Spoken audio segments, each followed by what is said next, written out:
Well, with that riddle solved, we now have an even bigger mystery on our hands, Christina said. And what's that? Grant asked. Where this ghost is and why he or she, Grant interrupted, or she is sending us text messages, Christina finished. She and Grant popped back up to the table before anyone noticed. Nicole was not at the table. When questioned, Mimi told them that Nicole's dad had called her on Mimi's cell phone. Christina thought, if Mr. Wallace had Mimi's cell phone number, then Mimi or Papa might have given him hers too. Could he have been following them around? Could he be the one who's been leaving text messages? Christina kept the hunch to herself and smiled when Nicole returned.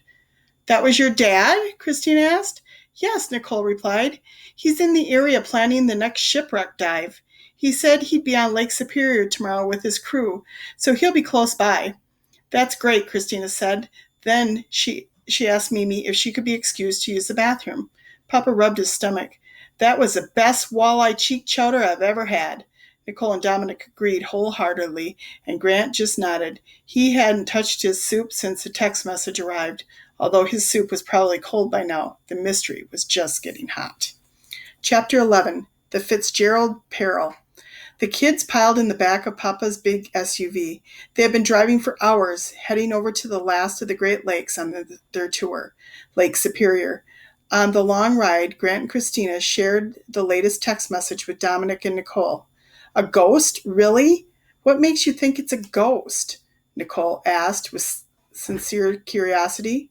Who else could it be? No one knows my cell phone number except my friends back in Georgia and, well, Mimi and Papa.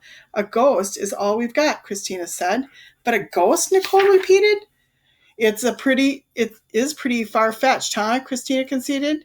Christina was less and less sure that it was Nicole's father. She couldn't imagine why he would try to scare four kids. Grant squirmed in his seat. Are we there yet? He asked. Almost. And this is going to be the best part of the trip, Mimi said. Why? Asked Christina. Well, because here we'll get to learn about the most famous shipwreck of all, the Edmund Fitzgerald, Mimi exclaimed. Christina knew that Mimi's new mystery book was about the wreck of the Edmund Fitzgerald. Who is Edmund Frizzle? Grant asked. Christina laughed. Edmund Fitzgerald. It was the name of a ship. Right. So why is this boat named after a guy? Grant asked. Ships have names just like people, Papa explained. They sometimes are named for the person who built them or designed them, or sometimes it's to honor a king or queen. That's interesting, because until now, I always thought that ships were only named after ladies, Grant said. Ships are referred to as she, no matter what their name is, Mimi explained.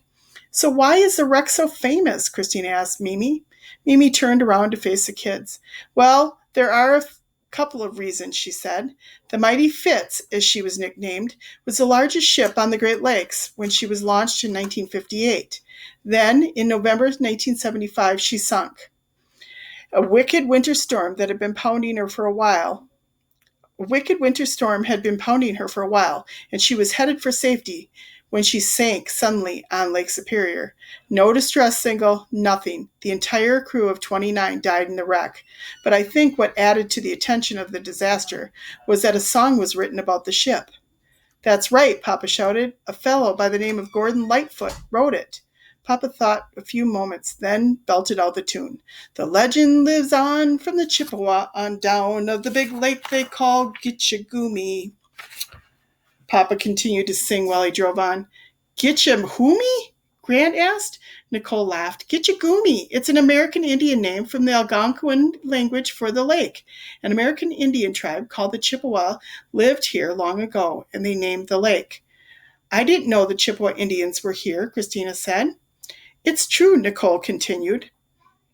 And to this day, you'll see a lot of their influence still here, mainly in the names of places.